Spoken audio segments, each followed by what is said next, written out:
الحمد لله وحده والصلاة والسلام على من لا نبي بعده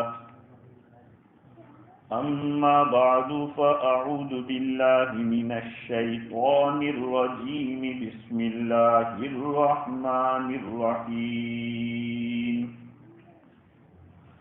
وعاشروهن بالمعروف وقال تعالى ولهن مثل الذي عليهن بالمعروف وللرجال عليهن درجة صدق الله العظيم.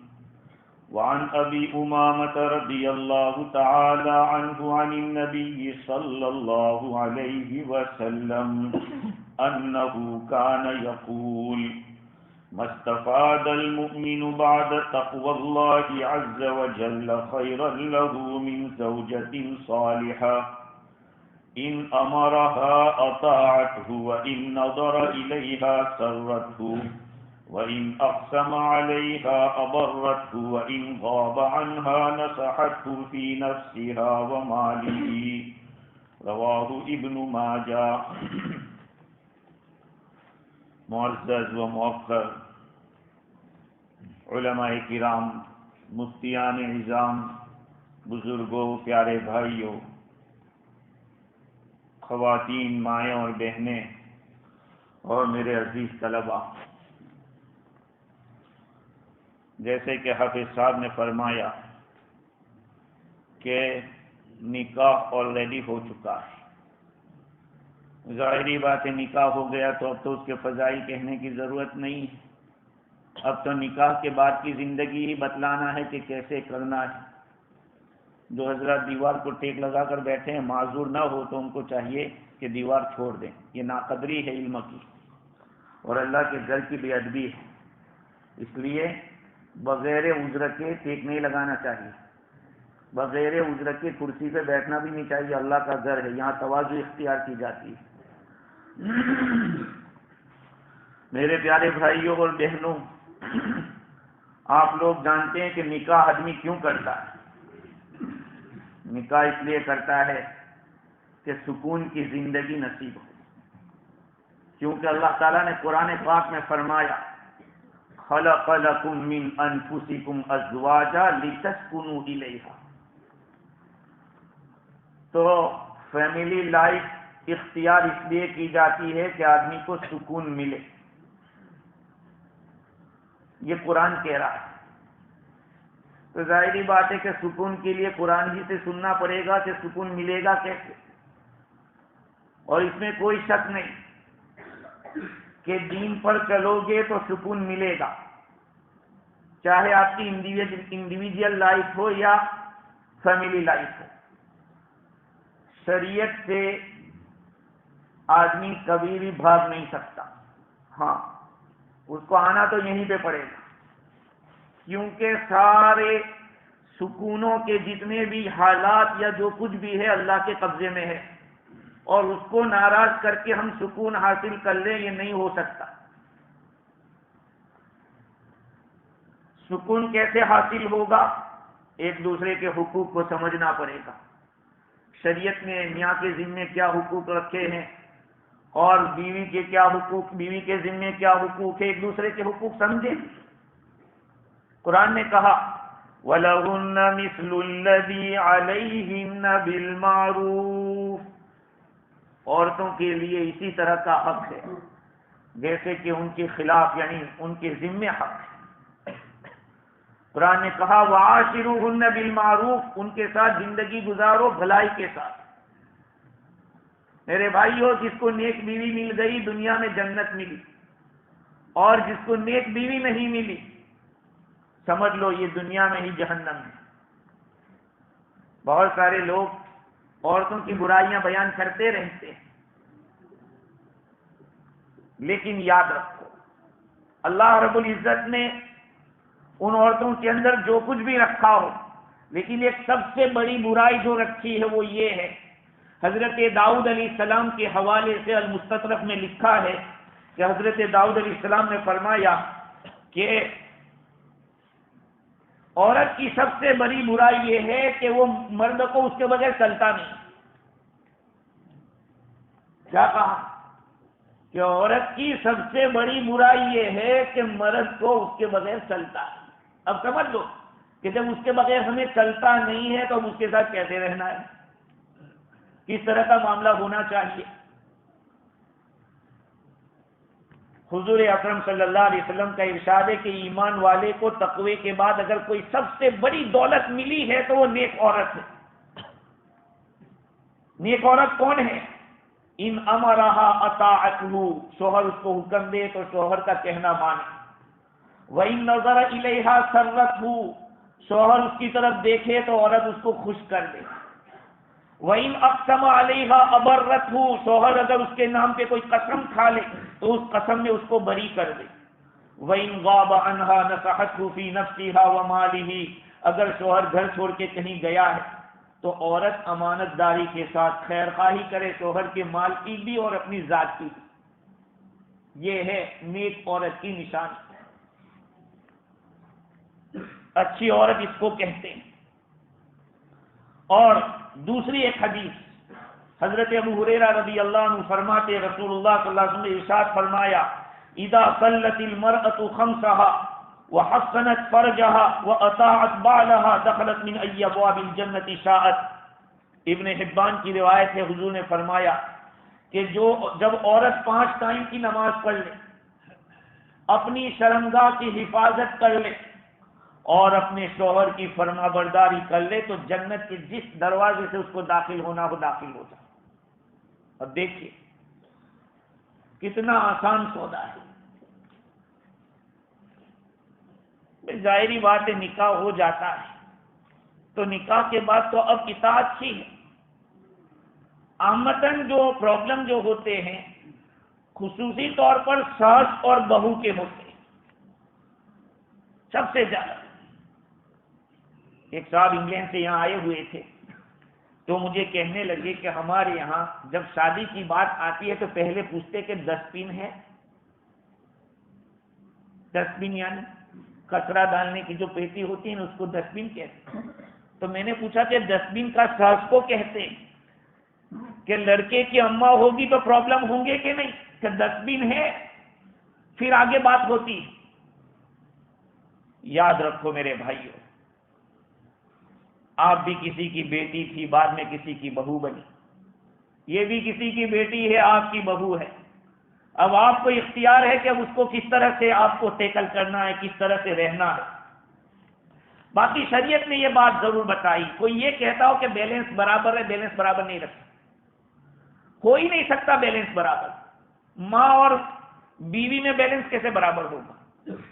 حضرت عائشہ صدیقہ رضی اللہ تعالیٰ عنہ فرماتی ہیں کہ رسول اللہ صلی اللہ علیہ وسلم سے میں نے پوچھا ای الناس اعظم حقا علی المرأة, عورت کے اوپر سب سے بڑا حق کس کا ہے؟ عورت کے ذمے سب سے بڑا حق کس کا ہے؟ حضور نے فرمایا زوج, اس کے شوہر کا. پھر میں نے پوچھا کہ وہ ای الناس اعظم حقا علی الرجل, مرد پہ سب سے زیادہ حق کس کا ہے؟ فرمایا امو, اس کی ماں کا ہے. اب بتائیے, جب شریعت کہہ رہی ہے کہ مرد کے ذمے زیادہ حق اس کی ماں کا ہے اور بیوی کے ذمے اس کے شوہر کا ہے, بیلنس برابر نہیں رہ سکتا. اس لیے پہلے ہی دن یہ آدمی سمجھا دے کہ یہ میری جنت ہے, یہ میری جہنم ہے. میرے ماں باپ یہ میری جنت اور جہنم ہے. اگر میں ان کی مان کے چلوں گا تو میری دنیا بھی بنی رہے گی اور آخرت بھی بنے گی. اگر میں ان کو ناراض کر کے تجھے راضی کرنے کے اندر لگ گیا تو میرا رب ناراض ہو جائے گا, میری دنیا بھی برباد ہوگی, میری آخرت بھی برباد ہوگی. اس لیے اتار چڑھاؤ پوری دنیا میں آتے ہیں. ارے حضور اکرم صلی اللہ علیہ وسلم کی یہاں آتے. ایک بات یاد رکھو, شادی ہو جانے کے بعد لڑکی کے ماں باپ یہ نہ سمجھ لیں کہ ہم فری ہو گئے. نہیں, ابھی بخاری شریف میں 2 دن پہلے ایک روایت آئی. اس روایت میں صدیق اکبر رضی اللہ تعالی عنہ غزوہ مریسی کے اندر جہاں حضرت عائشہ رضی اللہ تعالی عنہا کا ہار ٹوٹ کے گر گیا اور تلاش کر رہے ہیں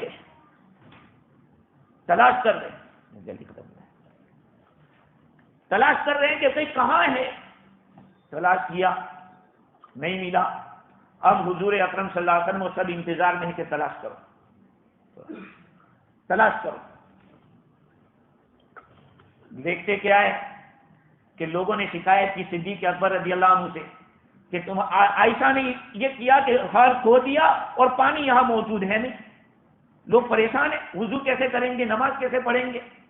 ابھی تیمم کی آیت نازل نہیں ہوئی تھی. صدیق اکبر رضی اللہ تعالیٰ پہنچے. عائشہ رضی اللہ تعالیٰ عنہ کی گود میں حضور کا سر مبارک ہے. صدیق اکبر رضی اللہ عنہ نے پھونک کے اندر حضرت عائشہ کو یہ سونکا دیا. کہا لوگوں کو پریشان کر رکھا ہے, لوگ انتظار, پانی نہیں ہے کیا. عائشہ نے ذرا بر بھی حرکت نہیں کی, نہیں ہلی, کیونکہ اللہ کے نبی سوئے ہوئے. لوگوں نے شکایت حضور کو نہیں کی, صدیق اکبر رضی اللہ عنہ کو کی, اس لیے کہ آقا کو شکایت کرنے میں ہو سکتا ہے کہ حضور کو اگر تکلیف ہو گئی تو معاملہ گڑبڑ ہو سکتا ہے, شکایت کرنے والے کی بھی آواز آ سکتی ہے. تو باپ کو حق ہے کہ اپنی بیٹی کو سمجھا. ہمارے معاشرے میں سب سے بڑی خرابی یہ ہے کہ کبھی کچھ ہوتا ہے تو رونگ ان کو ڈائریکشن دیا جاتا ہے. نباہ کی کوشش کرو. میں نے جمعہ میں کہا تھا, لوگ کہتے ہیں کہ چاہ مشکل ہے, سب غلط. نباہ مشکل ہے. کسی سے پیار ہو جانا, محبت ہو جانا, نکاح ہو جانا کوئی مشکل نہیں, لیکن اب اس کو لے کر چلنا, نباہ کرنا, یہ اصلی چیز ہے. تو میں یہ عرض کر رہا تھا کہ صدیق اکبر رضی اللہ, یہاں محدثین نے لکھا, علامہ عینی لکھتے ہیں کہ اس حدیث سے پتہ چلتا ہے کہ لڑکی کی شادی ہو گئی پھر بھی اس کا باپ اس کو نصیحت کر سکتا ہے, اس کو ڈانٹ سکتا ہے. اب یہ لڑکی نہیں کہہ سکتی کہ چلو میں اب سے شادی ہو گئی, تم کچھ نہیں کہہ سکتے مجھے, نہیں. اور ایک بات, حضور اکرم صلی اللہ علیہ وسلم کے ساتھ بھی عائشہ رضی اللہ تعالی عنہا کے ساتھ کچھ نہ کچھ ہوتا تھا. کئی بار میں کہہ چکا ہوں. بلکہ عائشہ رضی اللہ عنہ کی آواز بلند ہو جاتی تھی حضور کے سامنے. ایک روایت ہے جس روایت کو ایک سمیر المومنات ایک کتاب ہے اور اس کے اندر روایت نقل کی. حضرت عائشہ رضی اللہ تعالی عنہا کی ہی روایت ہے کہ صدیق اکبر رضی اللہ عنہ نے ایک دفعہ اجازت لی, حضور کے پاس پہنچے تو دیکھتے کیا ہے کہ حضرت عائشہ زور زور سے حضور کے ساتھ بات کر رہی. حضور نے فرمایا کہ فلانے کی بیٹی, اپنی بیوی کا نام لیا کہ فلانے کی بیٹی تو اپنی آواز کو اللہ کے رسول کے سامنے بلند کرتی ہے, زور زور سے بولتی ہے. اللہ کے نبی صلی اللہ علیہ وسلم بیچ میں آ گئے. اچھا رہنے دو, چلو چھوڑو. اس کے بعد حضرت ابو بکر صدیق رضی اللہ عنہ وہاں سے نکل گئے. جب نکل گئے آپ صلی اللہ علیہ وسلم حضرت عائشہ کو راضی کرنے لگے. ہاں, کیا کرنے لگے؟ راضی کرنے لگے. آج تو کہ اب چاہے تجھے جو کرنا ہو کر, بیوی کو راضی کرنا پڑتا ہے. دیکھو اللہ کے نبی راضی کر رہے ہیں. جب راضی کر دیا اور حضور نے فرمایا کہ تو نے دیکھا نہیں میں کیسے بیچ میں آ گیا تھا, تیرے ابا تجھے ڈانٹ رہے تھے تو میں کیسا بیچ میں آ گیا تھا.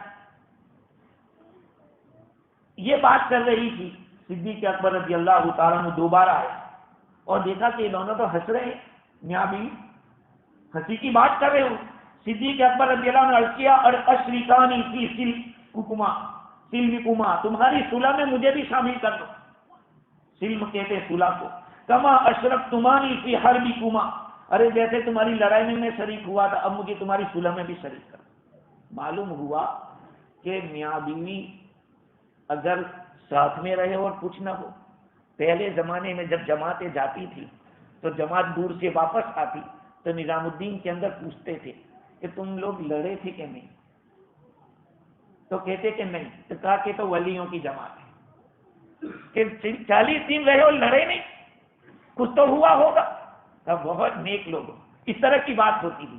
تو جب میاں بیوی ایک ساتھ رہیں گے تو کچھ نہ کچھ تو ہوگا. اس کو کیا کرنا پڑے گا؟ سمجھنا پڑے گا.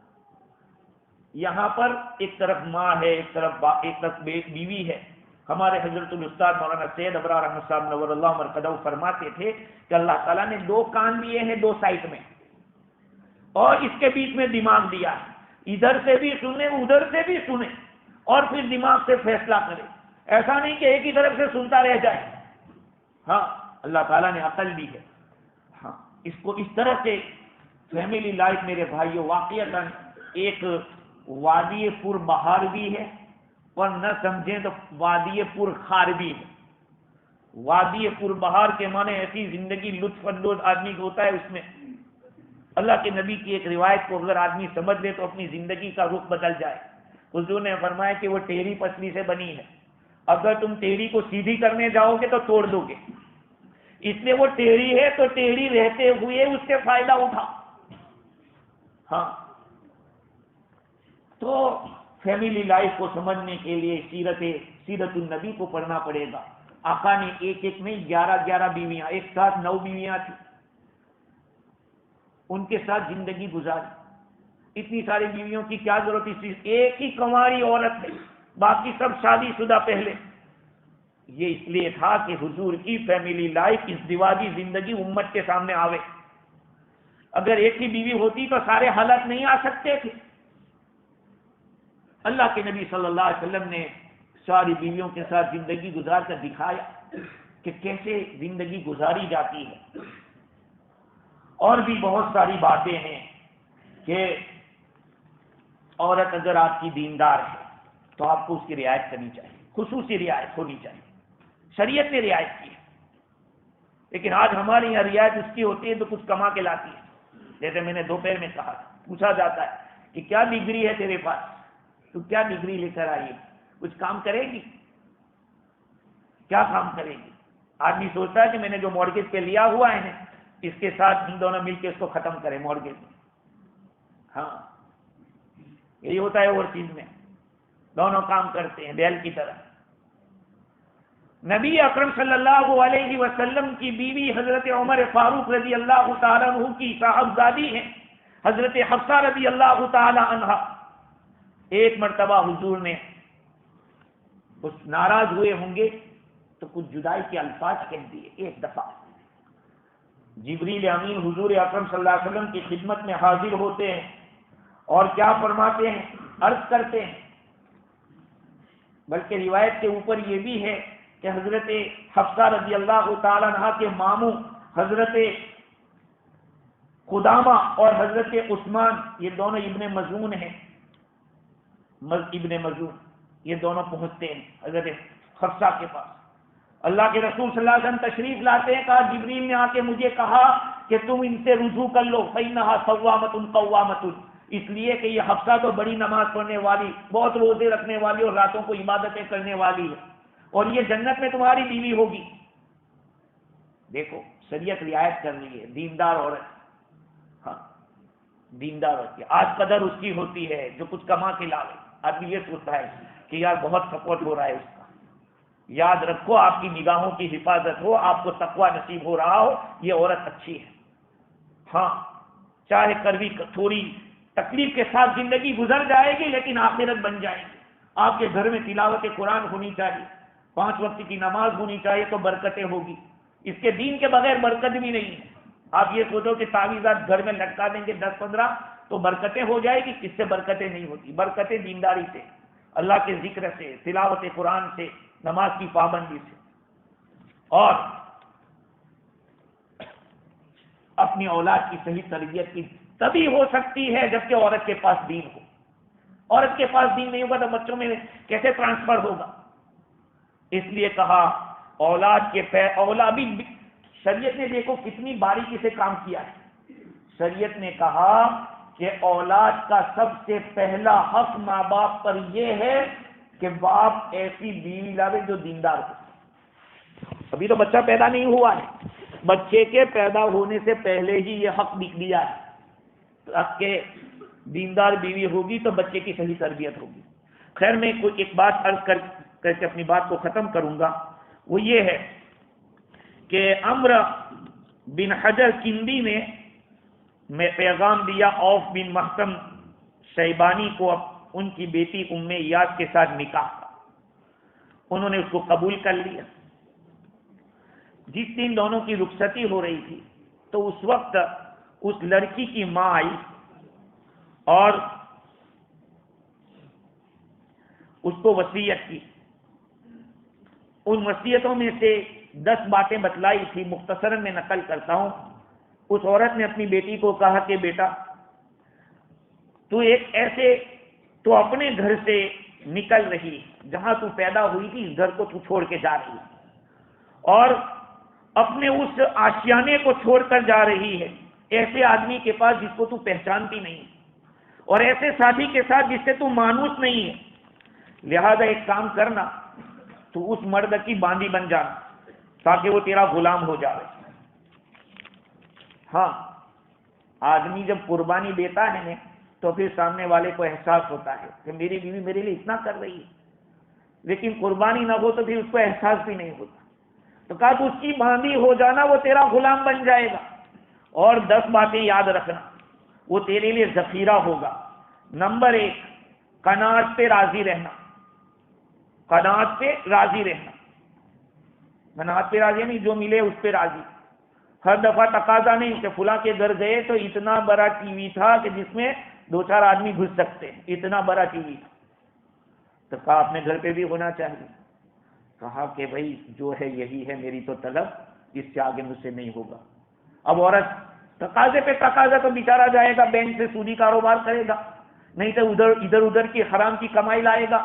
کہا کہ بیوی کے تقاضے پورے کرنے ہیں ورنہ پھر ہمیں پریشانی رہے گی۔ تو کہا کہ پہلے تو قناعت اختیار کرنا۔ ہاں۔ نمبر 2، عورت کو کہا، بیٹی کو کہا کہ بیٹی اپنے شوہر کی سنتے رہنا اور اطاعت کرتے رہنا، وہ جو کہے اس کو مان کے چلنا۔ نمبر 3 اور 4، اپنی شوہر کی آنکھیں 1، نمبر 4 شوہر کے ناک، ان دونوں کی حفاظت کر۔ کیا مطلب؟ اس کا مطلب یہ ہے کہ شوہر کی نظر کوئی تیرے اوپر ایسی حالت میں نہ پڑے جو اس کو نفرت لگے، یا شوہر کے ناک میں تجھ سے کوئی ایسی چیز نہ جاوے کہ جس سے نفرت پیدا ہو جائے۔ عام مثلاً ہماری عورتیں اگر ان کو ٹاؤن بھیجنا ہو تو دیکھو کیسے سینٹ مار کے اور ایسے اپ ٹو ڈیٹ ہو کے بیوٹی کا سب سامان استعمال کر کے جا رہی، کس کو دکھانا ہے وہاں تجھے؟ شوہر گھر میں ہے، اس کے لیے جو کرنا ہو کر۔ تو شوہر کی نظر کو ہمیشہ اپنے اوپر رکھنا، یعنی شوہر کی نظر کسی طرف جا نہ سکے۔ اب شوہر کام سے آیا اور گھر میں الول جھلول دیکھ رہا ہے، ایک پائجہ اونچا ہے دوسرا نیچا ہے، اور اس طرح سے گھوم رہے گھر کے اندر کہ آدمی کا دل کہا یار کہاں آ گیا۔ اس لیے عورت کو چاہیے کہ جب شوہر گھر میں آوے اس سے پہلے اپ ٹو ڈیٹ رہے۔ ہاں، آ کے پانی پیش کرے، آتے ہی نہیں کہ تمہارے ماں نے یہ کیا اور تمہارے بھائی نے یہ کہا اور تمہارے رشتہ داروں نے۔ آدمی کا دماغ خراب ہوتا ہے، بیچارہ باہر کیا کر کے آیا تو وہی جانتا ہے۔ تو ایک بات یہ ہے کہ نگاہوں کی اور اسی طرح سے کان کی۔ نمبر 5 اور 6، شوہر کے کھانے کا وقت اور شوہر کے سونے کا وقت خاص طور پہ خیال رکھنا، اس لیے کہ جب زیادہ گرمی ہوتی ہے، بھوک آدمی کو لگتی ہے تو آدمی آگ بن جاتا ہے، اور اگر نیند نہیں ملتی اچھی طرح تو پھر آدمی غصے میں آ جاتا ہے۔ اس کا بھی خیال رکھنا۔ اور 7ویں اور 8ویں چیز یہ ہے کہ شوہر کے مال کی حفاظت کرنا، اور شوہر کی جو اہل و عیال ہے، رشتہ دار ہیں، ان کا بھی خیال کرنا۔ بہت سارے کہتے ہیں کہ ہمارے ذمہ ساس سسر کی خدمت کرنا ضروری نہیں ہے، کیونکہ آج کل عالمہ بناتے ہیں تو عالمہ کو بناتے ہیں تو یہ نہیں کہتے کہ اللہ تعالیٰ قیامت میں پوچھے گا کہ شوہر کا کہنا مانا تھا کہ نہیں تو نے۔ وہاں تھوڑی یہ کہے گی کہ میرے ذمہ ماں باپ کی ساس سسر کی خدمت ضروری نہیں تھی۔